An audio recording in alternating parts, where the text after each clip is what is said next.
So yun guys, what's up? Welcome back to my YouTube channel guys. So ngayon guys, dati na i-upload ko na yung BYD guys na ginagamit ko. So hindi siya kumpleto guys. Kumbaga hindi pa siya naka-upgrade. Ngayon guys, naka-upgrade na siya.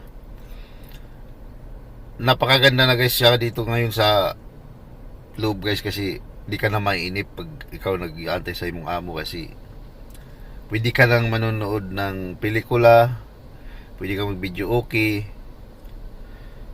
So yun guys. So ipapakita ko sa inyo guys lahat ng mga kung anong meron dito sa loob ng BYD guys, para makita nyo kung ano yung mga pindutan niya, kung anong klase, kung saan banda, kung paano gagamitin. So yun guys, hindi natin na guys patatagalin ito na guys.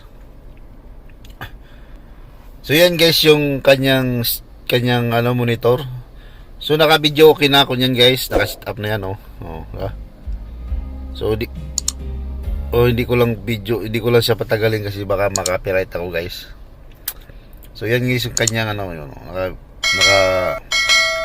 video okay ako guys. So di ba? Kaya hindi ako mabuboring. So you guys, ito lang para yung kanyang mga pindutan guys. Ito yung cambio niya. Cambio. Tapos ito hazard. Tapos ito yung kanyang yung auto park. Kung baga halimbawa kung tumatakbo ka, pag in-on mo siya, yung ganyan naka-on siya, umiilaw yan. Kukulay dilaw. Ibig sabihin yan, gumagana yung kanyang preno pagka umi-stop ka. Tapos ito yung kanyang start. Tapos ito yung kanyang EV at saka HEV. Ito yung electric vehicle at saka yung kanyang hybrid. Yan, ito. Hybrid electric vehicle. Kanyang park. Ito yung kanyang cambio. Right in neutral drive lang. Tapos ito yung kanyang auto sa aircon. Ito yung on-off niya. Ito sa defogger niya, yung kung mainit, gusto mo mainit o malamig yan dito pag nilamig ka.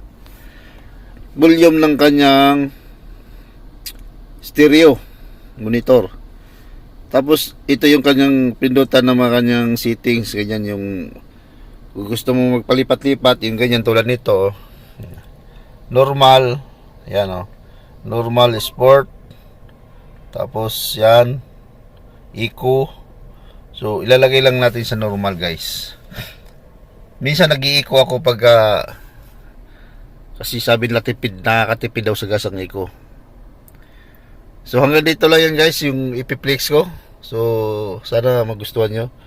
So yan guys yung aking ginagamit ngayon. Nag-YouTube ako, nagbi-video okay. Yan yung loob niya yan guys, dito ng BYD yan.